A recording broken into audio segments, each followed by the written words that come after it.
It's my pleasure to welcome Abigail Barenblit to our seminar series. She is a data analyst with NASA's Biospheric Sciences Lab. She earned her bachelor's degree in environmental science and policy at the University of Maryland. And since then, she went to Penn State University to earn her master's degree in Wildlife Fisheries Science. And that is where she and I overlapped many years ago. Her master's degree focused on the relationship between forest complexity and avian species richness that focused on north central Pennsylvania and northern Appalachian Mountains. And during her fieldwork days, she worked in Panama as well, studying the courtship behavior of lance-tailed manakins. Her current research has switched quite a bit, and it focuses on land cover changes in small-scale gold mining in Ghana, Africa, as well as the invasive species encroachment in Nigeria. She also creates tools for science communication through the development of Google Earth Engine programming tutorials, as well as interactive map applications. She's currently pursuing her doctoral work in Geographic Information Systems, researching the use of satellite data to study biodiversity hotspots at the University of Maryland. And with that, she'll discuss some of her current projects. So welcome, Abigail. Thank you, Lily. And yeah, thanks everyone for joining today. This talk is going to focus on a lot of the work that I've been doing in the past year or so at NASA Goddard Space Flight Center. And a lot of my work falls under looking at sustainable development goals. So today's talk is looking at the bigger picture, how we use NASA's Earth observations to address these specific goals. There we go. So as Lily mentioned, I had a bit of a winding path to get here at NASA. My first love and continued love is birds. This is from that fieldwork that Lily mentioned in Panama, and in my hand is a lance-tailed manakin. And through a series of internships and refocusing, I was brought onto the Develop program at NASA, which is a 10-week early career program to introduce folks to Geographic Information Systems. So after this talk, if students have any questions about how I got here or how to get more experience using GIS and remote sensing, please feel free to ask questions. So again, a lot of the work that I focus on is under this overarching interest in sustainable development goals. And these are 17 goals put out by the United Nations that have a 2030 agenda. So by 2030, we are trying to accomplish all of these goals, including no poverty, protecting life on land, reducing inequalities, and all of these goals are working towards zero poverty, zero hunger, and also the elimination of climate change. Now, obviously, these are big, lofty goals, and so they are broken up into smaller goals. And the ones that we focus on in my lab are SDG 6 and SDG 15. And these goals can focus on a number of different ecosystems. We are particularly interested in coastal ecosystems, mangroves, and forests. And so, for example, SDG 6 is clean water and sanitation for all. This goal seeks to ensure availability and sustainable management of water and sanitation. From 2000 to 2017, the proportion of the population with access to safe drinking water increased from 61% to 71%. So this is an example of a goal where we have seen some progress under these monitoring systems. However, climate change is expected to decrease the extent of freshwater bodies, which will affect our access to clean fresh water. So this is one of the systems that we are trying to monitor and understand, not only where are we at with how much access we have to clean water, but what needs to be done to improve access and improve the quality of water in natural ecosystems. We're also interested in SDG 15, which is life on land. This goal seeks to protect, restore, and promote sustainable use of terrestrial ecosystems. From 2000 to 2020, globally, we experienced a net loss of nearly 100 million hectares of the world's forests. So, of course, this is incredibly concerning and an ecosystem that we need to monitor to understand how much deforestation is happening, where it's happening, and what is the cause. luckily, as of 2019, 123 countries have committed themselves to achieving targets for reaching land degradation neutrality. So essentially, every member of the United Nations has agreed to trying to achieve these goals. And where we come in is helping monitor if they are in fact achieving these goals. So we have indicators as the backbone of monitoring progress both regionally and globally.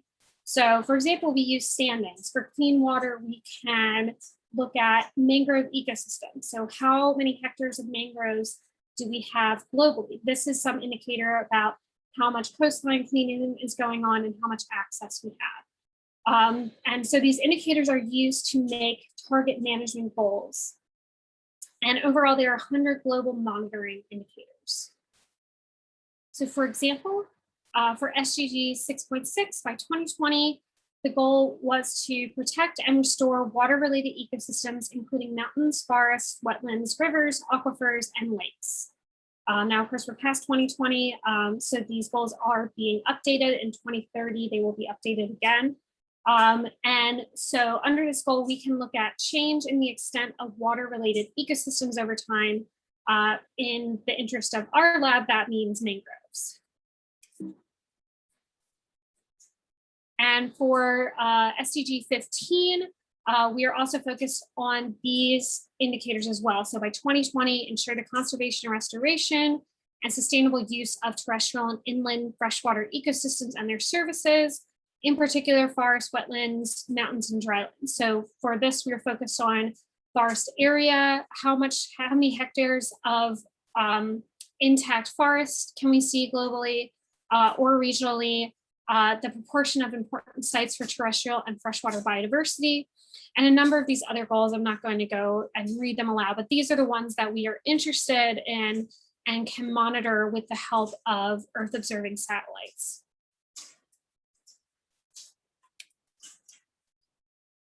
Now, as I said, we're focused on SDG 6 and 15 in my lab with my work. However, SDGs support a number, or NASA EOs support a number of SDGs, including no poverty, zero hunger, decent work and economic growth, responsible consumption and production, climate action, and partnership for the goals. So for example, other members of my lab are looking at carbon storage in mangroves and forested ecosystems, and how much loss of mangroves contributes to carbon emissions, and what carbon emissions can be salvaged by restoring mangroves or by maintaining existing mangroves. And then zero hunger, of course, a lot of NASA EOs are focused on agriculture and viability of land for growing crops. So using Earth observations, we can assist with a number of different monitoring programs. So for example, we assist with regional and global mangrove monitoring, as well as vulnerability modeling. This can tell us which ecosystems are going to be more vulnerable to climate change or urban expansion or invasive species. We also look at wetland and forest extent change and carbon stock mapping.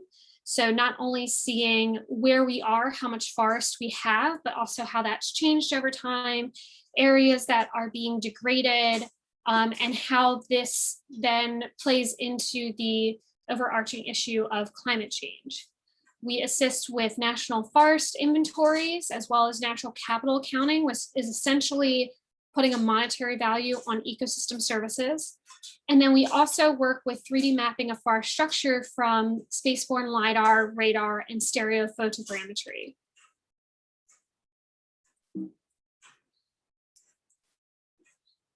There are a number of challenges to meeting these goals and studying these ecosystems. So on the ground, we of course have the challenge that surveys are costly and time consuming. And with the rate of human activity, such as urban expansion, this is changing ecosystems very rapidly. So by performing ground surveys alone, we can't quite capture what is happening to the ecosystem and the effects this is having on a larger scale. There's also the issue that we are studying tropical ecosystems, which can be even more time consuming from a fieldwork standpoint. We also have challenges from the remote sensing side that we have to work around. So mangroves and tropical forests, which is typically where our lab works, are often found in cloudy regions. This results in obscured imagery. So oftentimes we're working with imagery from a Landsat satellite that is very cloudy. So we have to collect imagery on either side of the particular date that we're interested in, so that we can accumulate enough data that we can see a picture of this area without any clouds in it. So these are challenges that we work around in my lab. So we use ground survey data, we use satellite imagery, and through this combination and through workarounds using multiple images, we're able to get a clearer picture of what's happening in the ecosystem. For remotely sensing mangroves and forests, we can use a number of different tools, and we are able to measure not only the extent, so how much forest we have, but also height, biomass, and this then relates to carbon stock. How much carbon are these forests able to store?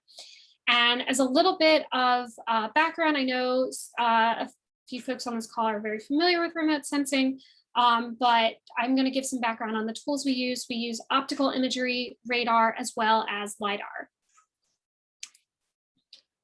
For optical imagery, if you remember this picture from science in high school, we use waves from the electromagnetic spectrum. So for example, I am often working with a Landsat satellite, and Landsat 8 measures visible, near infrared, and shortwave infrared, or SWIR. And from this, we're able to get measures for vegetation.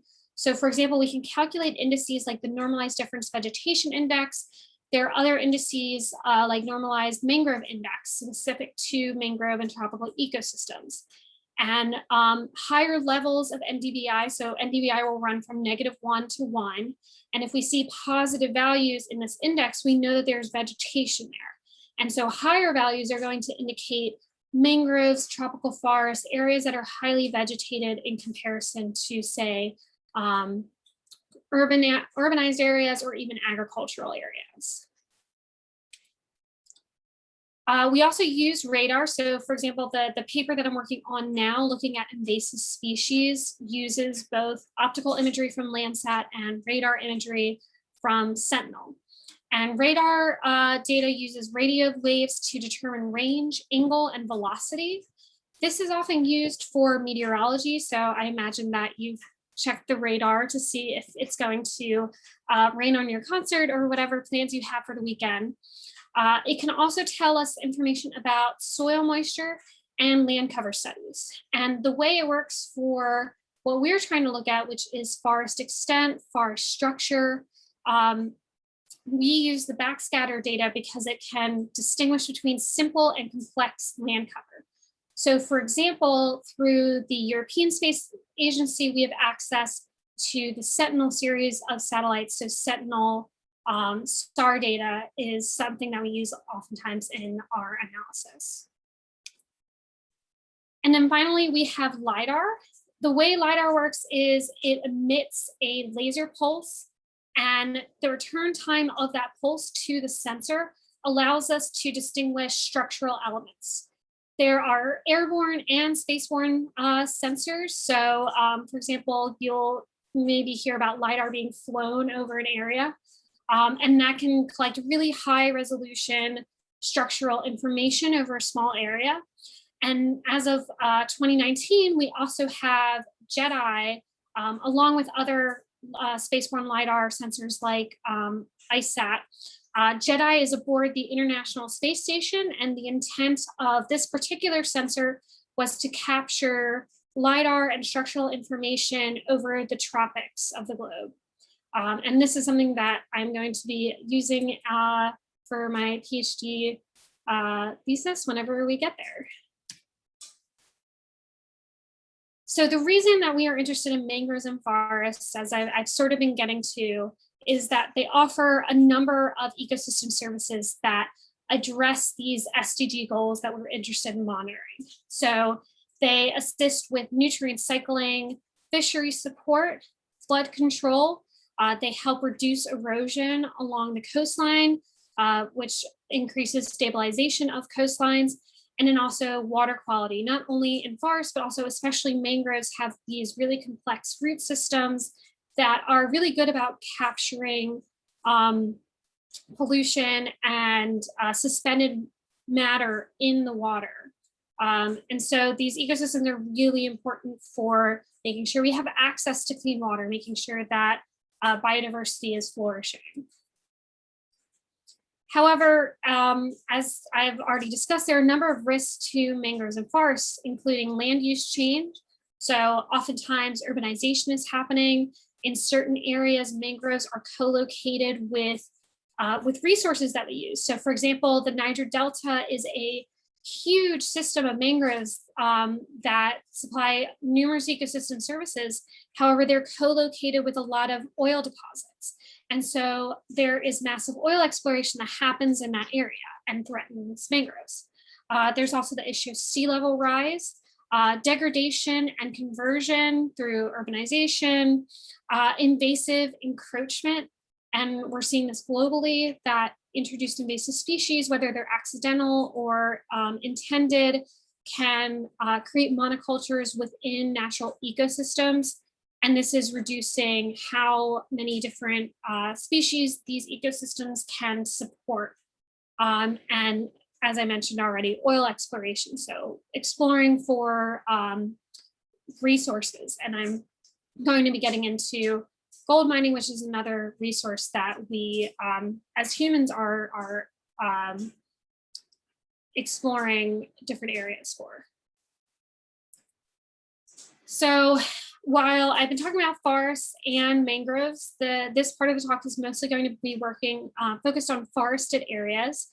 This is a project that I was brought in on last year to look at gold mining in Ghana and the amount of deforestation associated with this activity.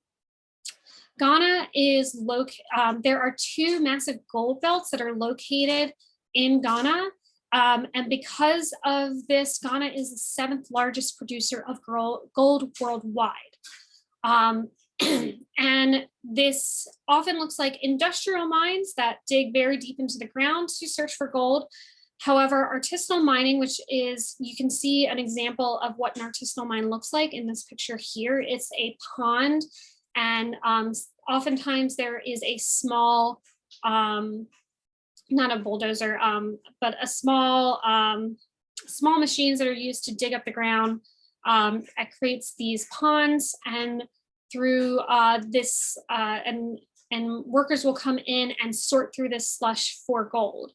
And this sort of mining has increased from 5% of gold production in 1990 to 30% in 2012 and has increased since then. And not only does artisanal mining cause deforestation, but it also produces mercury through amalgamation. So the way miners will extract gold is they will sort through this slush, and then they will burn this mixture of mercury and other things. And what happens is that the mercury burns off and leaves the gold behind. So in some ways it's quite efficient, but it's also very damaging to human health. And this work has resulted in a paper that was put out this year. And we are fortunate to have worked with Ghanaian colleagues in country to accomplish this work. We also worked with the Space Enabled Research Group at MIT and East Carolina University. And this work was focused in southwestern Ghana, which you can see here on this map.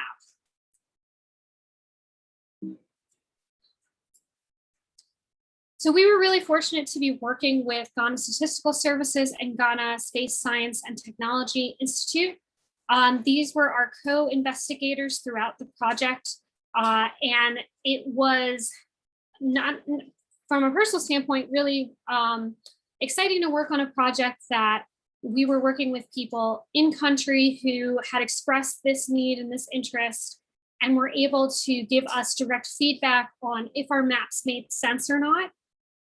In the past, before the world kind of exploded, we were able to visit them in country, and there are plans to continue this communication, hopefully have another in-country visit to assess next steps and additional interests for research and monitoring of these ecosystems. So both of these groups were very interested in monitoring how much deforestation was attributed to artisanal gold mining, and also assess how this related to their ability to meet their SDGs.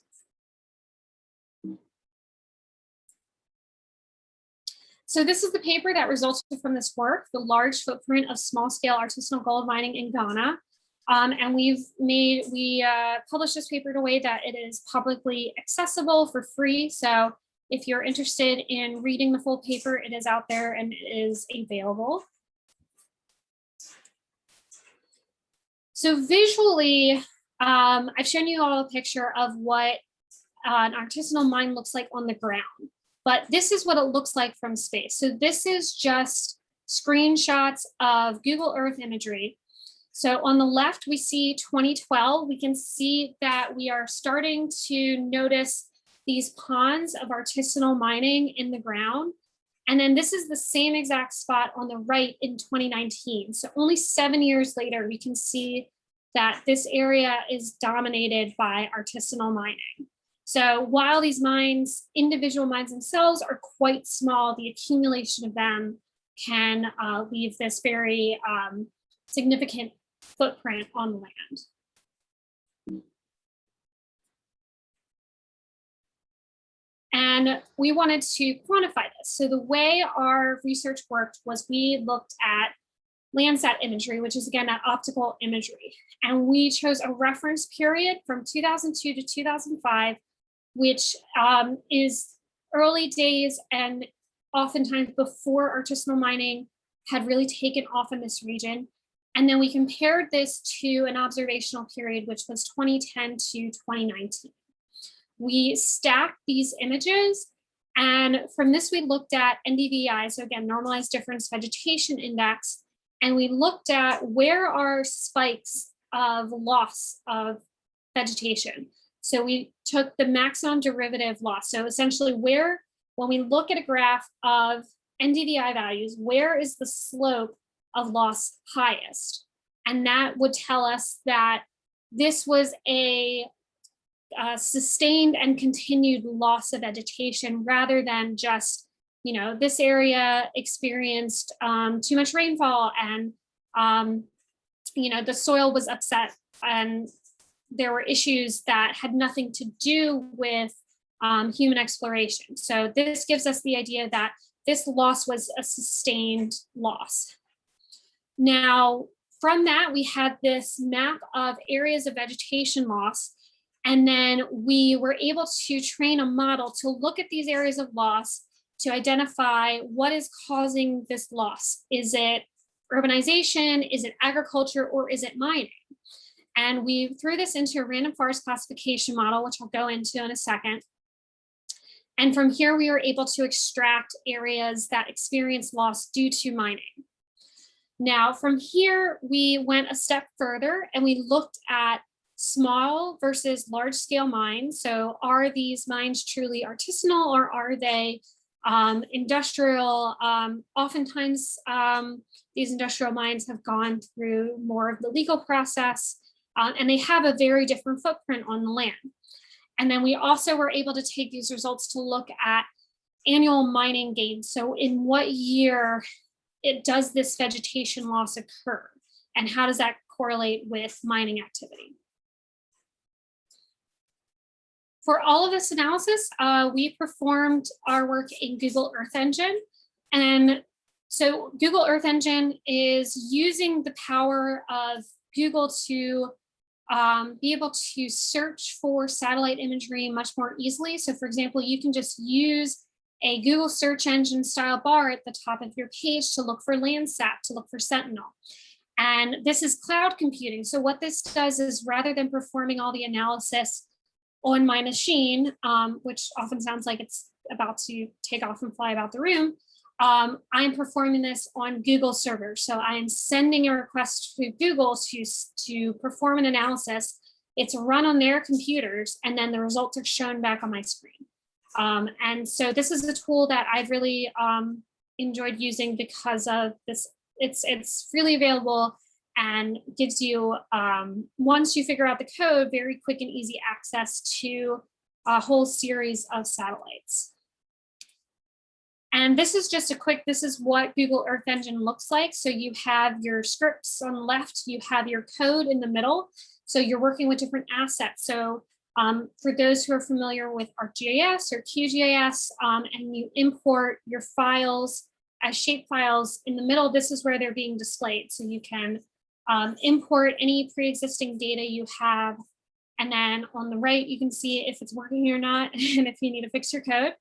And then everything displays on this bottom screen that if you have ever searched for directions on Google, looks very familiar to the Google Maps because that's the base map that you're using. So we chose Google Earth Engine to run this analysis, and we also chose a random forest classification.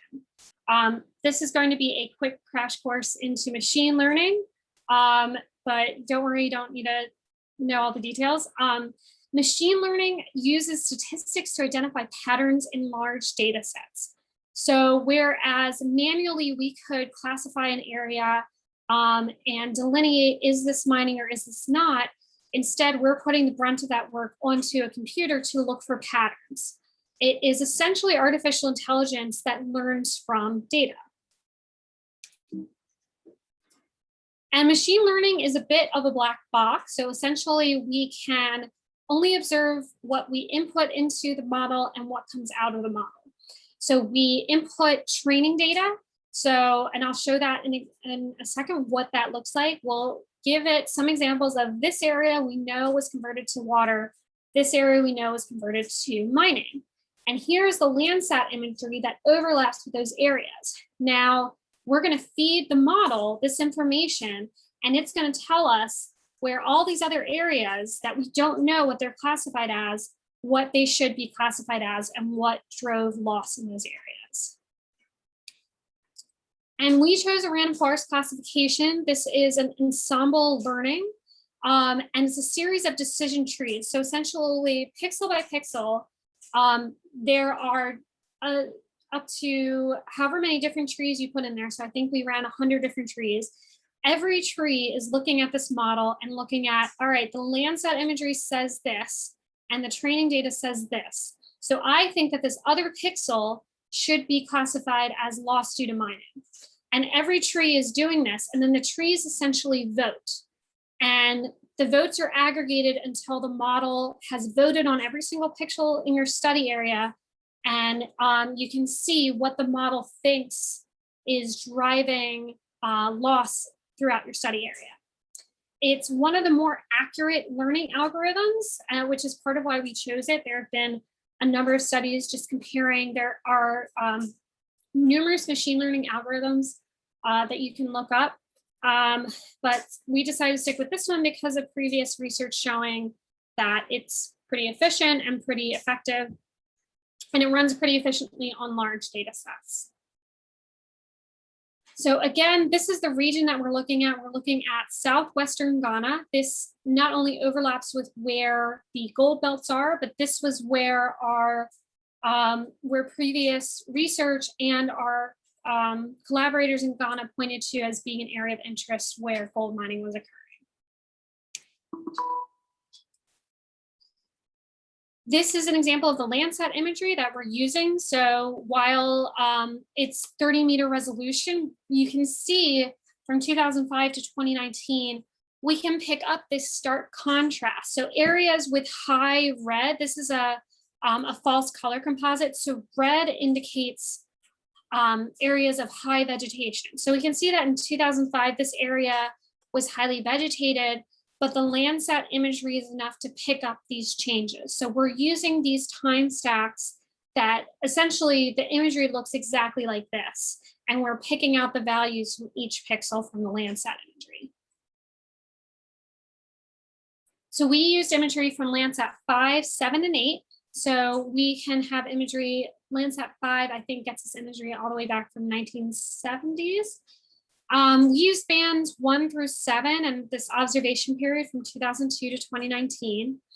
And we wanted to look at loss due to mining, but in order to pick that out from other causes, we included other land cover classifications. So we included water, urban areas, and vegetation, so conversion to agriculture. And the way we trained this model is in Google Earth Engine, we essentially just draw geometry. So we look at the available Landsat imagery and we pick out some examples that we think are really good, solid examples. So we can see that this area on the left is definitely water. And we can see that this area on the right is definitely mining. And so we're picking out numerous polygons that show these examples. So we're not delineating, pixel by pixel, is this mining or not? But we are picking out some of those examples to feed into the model. And this is what all of that looks like when we've run it through the model with these examples, have cleaned up the model a bit, checked it, ran it again. So on this map in yellow, we see areas of artisanal gold mining. We see areas of large scale mining in orange, and then urban is pink and water is blue. And we see area E, which is water. That's actually a lagoon complex that was constructed during this time period that our data picked up really well. And we can see gold mining, especially, we can see just the spread of it through this western portion of Ghana.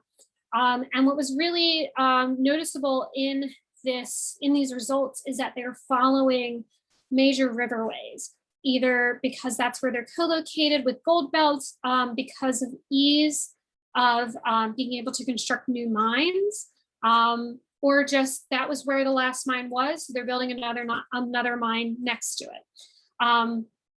And we've actually been able to see that this does cause issues with the patterns of these rivers and potentially issues to water quality in the area, which may be a follow-up research to this question. So we were really pleased with the model. What we did after the fact was look at high resolution imagery. So from Worldview or Planet Data, which is private, but NASA has an agreement with these satellite systems.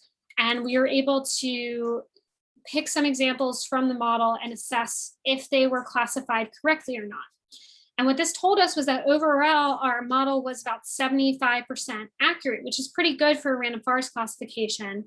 And what was even better was that the mining class itself, which of course is the class that we were most interested in, performed really well. So 93% accurate from the points that we assessed. Overall, over 167,000 hectares within the study area were converted from forest to another land cover type.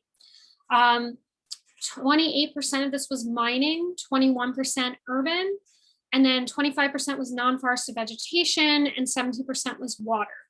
So while this does not include every single pixel of mining, this does show us where vegetation loss happened during our study period, and if that loss was attributed to mining. So there are some areas of mining that already existed that were not picked up in this model, but we can see from vegetation loss that occurred during this time period, the amount that was lost due to mining was almost the same as what was lost due to urbanization.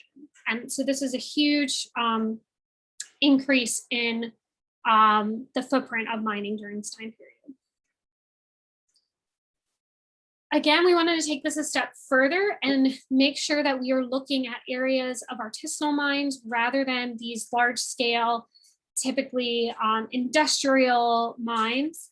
And we used a combination of Tandem-X, shuttle radar topography mission, SRTM, and Landsat 8 near infrared. So Tandem-X and SRTM are getting us information about elevation and structure.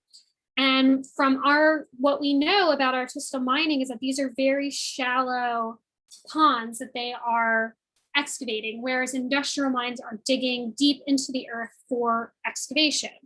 So when we look at elevation data over this period of time, we should be able to see a difference between, say, 2000 and 2020 in areas where large-scale mining occurred. And we won't see that in areas of artisanal mining. Again, we used a random forest classification to identify artisanal versus large-scale mining. And then this classification was cleaned using QGIS. We ended up using a threshold that would tell us, if this pixel is, below a certain threshold, then it's probably artisanal mining and it's unlikely to be large-scale mining. So through all this combination of efforts, we were able to pick apart industrial from this artisanal mining. And this is a map of these results. And this is showing a visual of what I demonstrated on that first slide, showing how artisanal mining has drastically increased in the past couple of decades. So of areas that were lost due to general gold mining, 86%, so the vast majority of mining was attributed to artisanal mining rather than industrial mining. So we have this large swath of deforestation that's being caused not by these large-scale mines, but by people who are trying to excavate along rivers and in their own areas where they believe gold will be. When we looked at the annual information, so in what year is a loss occurring, this is a map displaying those results. So in yellow, we have some of the earlier years of our study period, and in red is closer to present, so 2017. Because of the way this analysis occurred, so we took a moving average of maximum NDVI loss. And because of that, we lost some data on either side because we had averaged some of our points together. But we're able to get this decade of information about when is artisanal mining occurring. And so this is what we see when we look at how many hectares of vegetation loss occurred due to mining within our study period.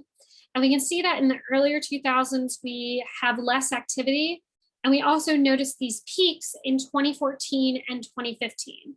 And in yellow, we have artisanal mining, and orange, we have industrial. So industrial kind of plateaus around 2014, whereas artisanal, we see a bit more of a pattern of these peaks in 2014 and 2015, and a little bit of a drop off in 2016 and 2017. One of the reasons why we think there was drop off is because in 2017, there was a national ban on artisanal mining. There was a large media campaign to talk about the negative impacts of mercury poisoning. And so the government instituted this large scale ban on artisanal mining. Now, of course, there are pros and cons to this. We can see that this may have contributed to a decrease in mining activity, but it didn't completely, stomp out mining in the area. And it also causes economic upset because people, of course, are turning to artisanal mining for economic opportunity. And so, it's a very complex issue where, instituting a governmental ban has different impacts and, is varying degrees of effective. Something else that we noticed was I wanted to look at what the price of gold was during this time period. So in this bottom graph on the right, in green, we see the price of gold year by year. And then in yellow, we see areas of hectare of vegetation loss attributed to small scale mining. And you can see that there's some similarities in the peak and trough of these patterns. And so the graph above that is showing what the correlation of these values looks like. So I looked at a 2-year lag of values. So what was the amount of mining activity 2 years after an increase in gold price? And from this, we see a pretty drastic correlation. So it had a Spearman coefficient of 0.83. So we can see that these values are highly correlated. So it was just interesting to note as an additional factor into what drives artisanal gold mining, what is important to consider when looking at this activity and monitoring these areas. We also looked at protected areas. There's a world database of protected areas, and we overlaid this with our mining data. These are 3 example areas that had the highest ratio of that area converted to artisanal mining. So we have Upper Wasa, Asanano, and Anjenjo Abepo. And this relates back to our, remember, we're trying to address SDGs. So this directly addresses 15.1.2, proportion of important areas for terrestrial and freshwater biodiversity that are covered by protected areas by ecosystem type. And so overall, throughout our study area, there were about 700 of those thousands of hectares of artisanal mining that occurred within protected areas, but we can see that there's varying success in these protected areas to actually reduce deforestation. And some of this has to do with if they are overlying gold belt, if they're overlying these riverways that we see a lot of mining activity occur over. So this is kind of our way of helping, collaborating with our Ghanaian team to show these are protected areas that are already being impacted by mining and should be monitored. So our key findings from this research were that land conversion due to mining was almost equivalent to urban expansion. New mining extent was dominated by artisanal mining. About 700 hectares, a few hundred hectares of mining is already occurring in protected areas. And the result of this is that mining is destroying forest ecosystems and has potential human health risks due to co-location with rivers and mercury use. So not only is this affecting ecosystems, but it's affecting the mining communities that are using these tools. So in this PowerPoint, and you can feel free to look it up, I've included a link to the full paper. So feel free, if you still have questions about what we did and what we found out, feel free to look up the paper. So for the last part of this talk, I'm going to touch on some of the ways that we display our results. So what I presented is an example of a paper we did in our lab to monitor SDGs to address specifically SDG 15 and 6, clean water, life on land. Are we meeting the goals that we're trying to meet? We are often working with people who want to understand if they're meeting their goals, but we need to communicate our results in a way that is accessible. And Google Earth Engine apps are really useful for communicating results.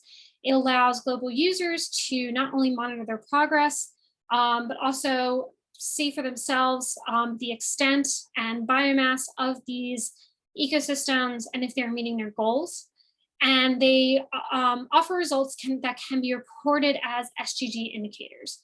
So I'm going to hop out of this presentation real quick and show some examples.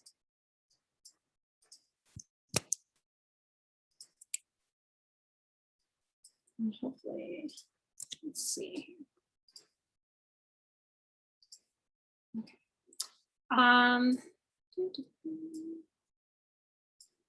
Okay. So, sorry about that.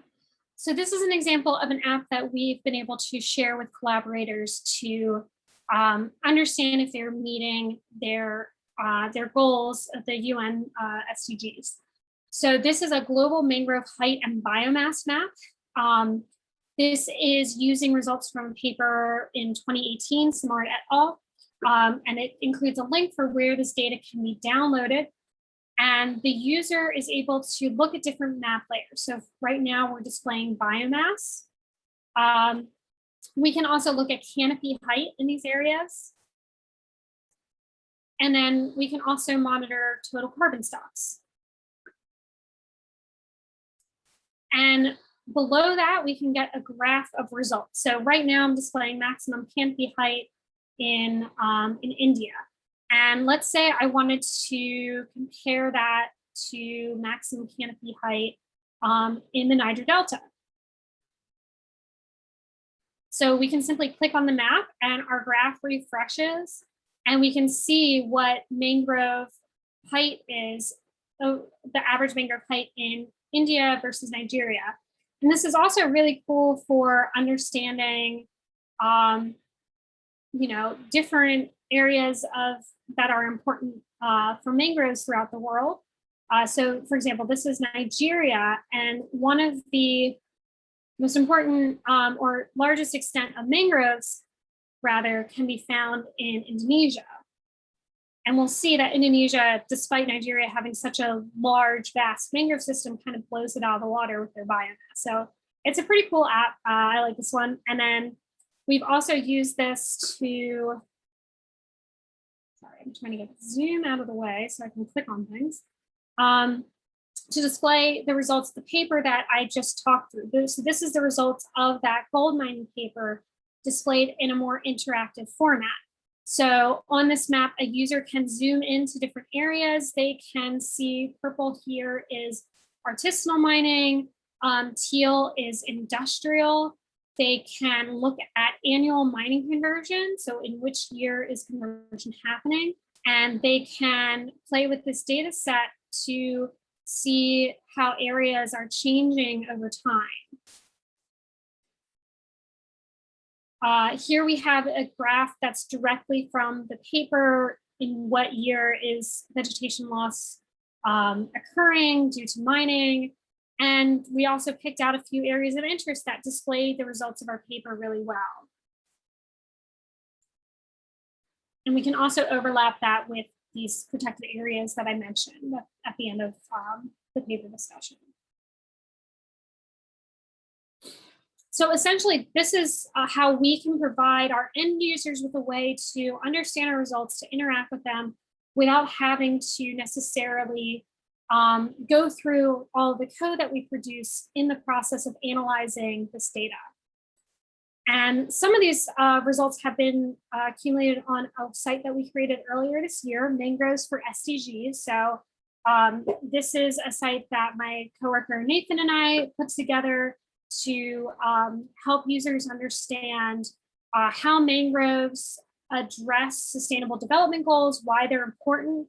And then we also have featured a couple of different apps that we created. So this is a data set selector app.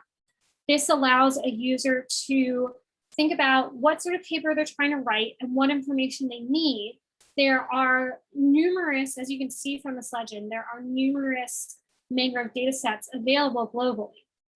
So say I, as a user, I'm interested in a date range that covers multiple dates. I am interested in measuring soil carbon, and maybe I don't care too much about the rest. And I say apply filters. And then this will print out, these are the data sets that you should be using. So in this case, there's only one available data set, and you can click around for more information. And then launching off of that, we created this data set explorer app. And this is to explore what different data sets are going to tell you about mangroves in different countries. So I'm going to focus on Guyana. And let's say I'm interested in just mangrove extent. I can click on Guyana, give the application a minute.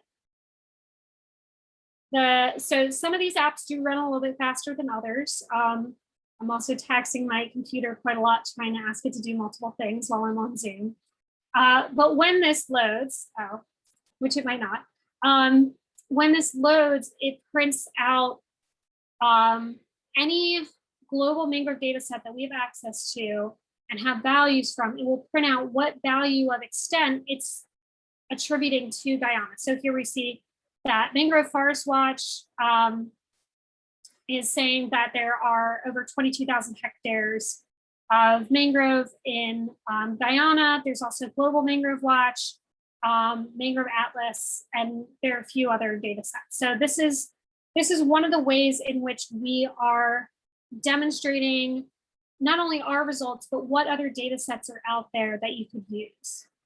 And so this is just part of the work that we're doing to work with in-country partners to make sure that we have the results that we are producing are useful to them and are also communicable to them. Switch back to, I can find it.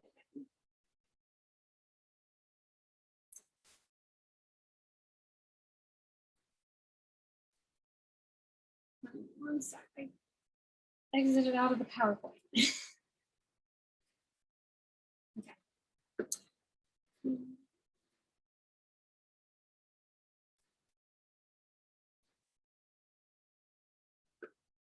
Lily, can you give me a thumbs up? Is that fully displaying again? Yep, I can see it fine. Awesome, great. Okay.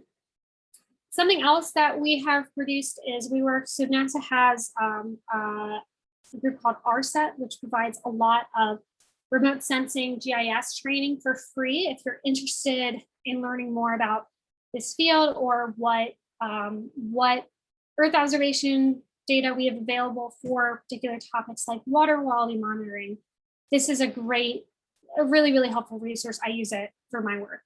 And so we produced a training for SDG 6, remote sensing for mangroves in support of the UN Sustainable Development Goals. You may see a few repeats of some of the information I've shared today, but this is a 3-day workshop working through not only what are SDGs, but how do we map them using Google Earth Engine and how do we create apps. So there is a lot of hands-on interactive parts of this workshop. So if you're interested in learning Google Earth Engine or how we use, like how we directly apply these tools to monitoring mangroves, I encourage you to check it out.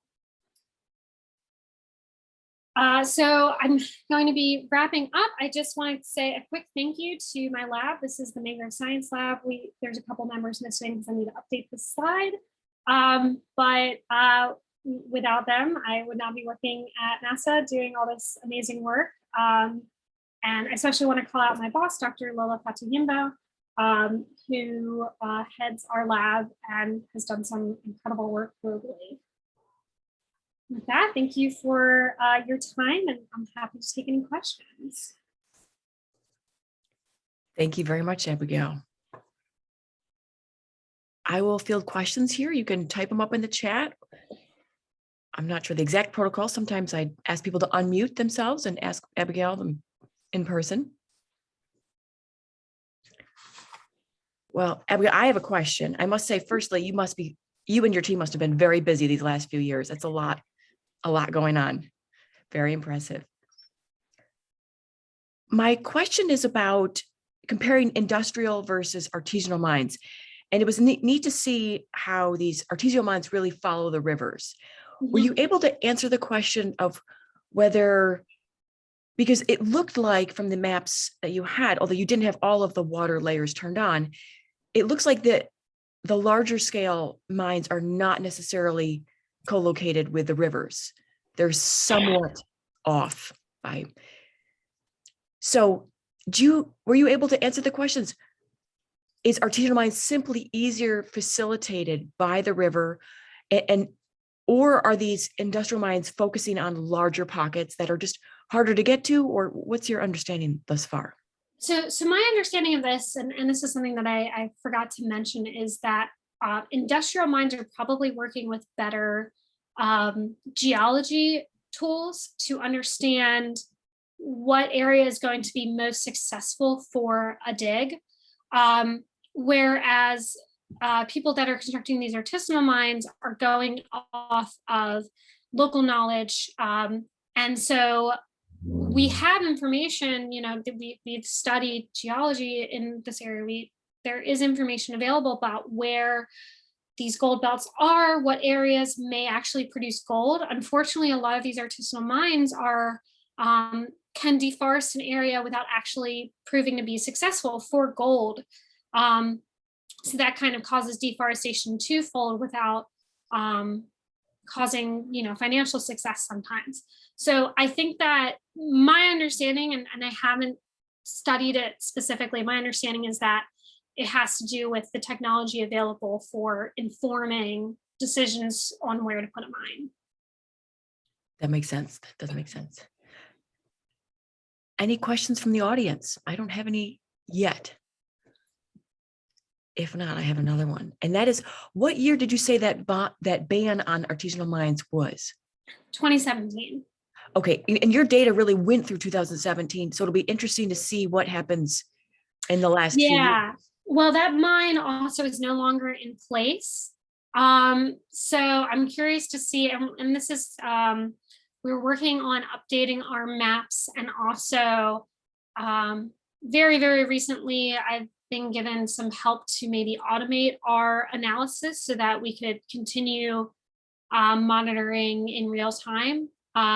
So it'll be interesting to see if we see another spike in activity since that ban is no longer in place. Right.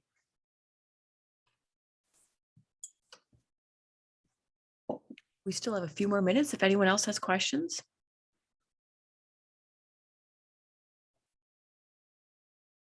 I have more. So my question is, I don't use satellite imagery. I typically use aerial imagery. So I thought that was really neat how NASA has these working agreements with these commercial providers of aerial imagery. But my question was, for these areas that have a lot of cloud cover that you're dealing with, you basically need, to understand the process, you use multiple days, and over that it's able to like see through the clouds depending on where they move, and you're able to like get a blurry picture or like an average picture over 3-4 days. Or I guess the satellite only comes every 9 days, or it comes every 16 days. Landsat, for anyone who's been keeping up with the Landsat launches, we just launched Landsat 9, which has a revisit period of 8 days, which is half what our current Landsats have.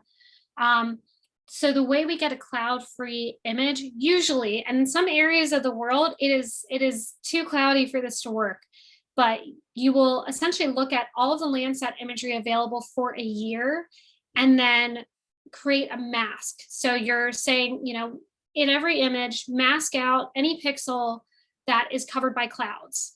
And then you end up stacking and mosaicing these images together until you have a cloud-free composite of all the available imagery. And sometimes it's, you can use it from a month. And in this part of the world, we had to use about a year of data to get a completely cloud-free image. Wow. Because twice a month isn't a ton of. No. So Landsat 9 will be super interesting. Yeah, we're really excited to get data from that. So we do have some questions in the chats now. Dr. Van Blom has a question, and he says, does the prevalence of artisanal mining in an area reflect the local traditional governance, like sacred forests or village chief influence, which might explain why the mines don't occur in areas where they might be expected otherwise? So I'm not necessarily sure about how much the cultural practices of smaller communities has to do with it. But part of the issue is that there are legal ways to do artisanal mining. However, these communities are already located in these areas that are harder to get paperwork done, harder to get to a central government. And so it's kind of where these people are already located that they're working in. And because it's so far removed from these major cities that you see on this map, Kumasi and Accra, they, rather than going through a formal process, they they say these are the resources in our backyard and we're going to use them. Gotcha. We have another question from a student. And Jeff asks, you spoke about the economic benefits of artisanal mining for the local populations. How much do you believe that a ban on these artisanal minings impacts their economy? And also with that ban, it seems that artisanal mining is steadily increasing once again, and if so, is it being done illegally? Yeah, so a lot of these artisanal mines are illegal to begin with. We don't refer to them as illegal in our paper just because not all of them are illegal. But many of them are. The ban, so the ban was interesting because there was a lot of government power behind it that ended up using a lot of force to try to stop artisanal mining. And as you can see from the graph, it wasn't completely effective. So we can say from that information, putting a regional ban on mining may not be as effective as educating about the issues of mercury, as working to look for a better source of income. Unfortunately, gold is financially, it is really, sorry, I'm trying to think of the wording. Gold has more value than doing agriculture in a lot of these areas, and then doing a lot of more of other economic opportunities. And that can be enough to encourage people to continue working with it despite a ban. And right now, it is enough of an incentive to work in mining that areas that would otherwise be used for agriculture, for example, are being used for mining. So there's kind of like an additional layer of the issue happening. So I'm reading the question again to make sure I addressed it. Yes, so I think I addressed it. It's not necessarily that artisanal mining is a benefit, it's more that it is providing more and quicker economic opportunities than other economic opportunities in the area like agriculture. So I think that answered the question. Okay, well, we have time for one more question before I should let you go, and we'll have a small informal chat session with Abigail after the talk is concluded. So this last question by Meredith says, maybe a little off topic, but you sound like a LiDAR expert. Do you know if LiDAR data has been leveraged to characterize hollow spaces or reduced wood density in coastal hardwood environments? Thinking specifically of understanding wood duck habitat, and there's some students, Cindy Von Hogg, who's in one of my classes, she's starting to work with this, but finding difficult to find sources of LiDAR data. And maybe that question might be better for a smaller scene afterwards. Yeah, I'm happy to go into it later. I'm sadly not a LiDAR expert. I will be by the end of my PhD, so that's the plan anyway. So I don't know the answer to that, but afterwards I'm happy to talk about accessing. I have a tutorial for accessing JEDI data. It may not be the way JEDI works is it's picking up very high resolution LiDAR data over footprints. So it's not connected. It may not be the resolution that you need, but if that's something that you would like, I have a tutorial for getting that code or for getting that data. So if you stay on, we're doing a more informal thing and I can maybe address that a little bit further. Okay, well, I have to ask one last question. It's in here and it sounds interesting. Has your lab looked into the effects of artisanal mining on aquatic or fish populations in nearby rivers? You mentioned the process deals with mercury, can be detrimental to humans. But what about other species that have been impacted by this as well? Have you looked into that yet? Yeah, I mean, that's a great question. So we are in the process of looking at impacts to waterways. As someone who's not a hydrologist, this is a paper that I may be trying to put on someone else's shoulders. We, at the scale that we're currently looking at, I don't know that we have data in this area to look at specific species, especially fish species. Some of the work I'm hoping to do in the future is going to be using eBird, so relating satellite imagery to available bird data. However, so specific species, I don't know. There are some on the ground projects being done measuring mercury in the water. And there also are atmospheric counts of mercury globally. And we can kind of see when we look at it over Ghana, we see like this big red dot of right over this area that we've looked at. But somewhat related to that is we can look at the Landsat imagery, the Sentinel imagery, and some other larger scale imagery like MODIS to essentially we see an increase in red band values in waterways. And this is indicating higher turbidity, higher suspended particulate matter, which of course would have impacts on local flora and fauna. So we're not answering that question directly, but we are addressing pieces that are related to it, hopefully, once I get a hydrologist to take it. Thank you very much, Abigail. Thank you for sticking around for all these extra questions. You folks are free to leave, and we will continue with Abigail in a more informal session for students who have questions about how she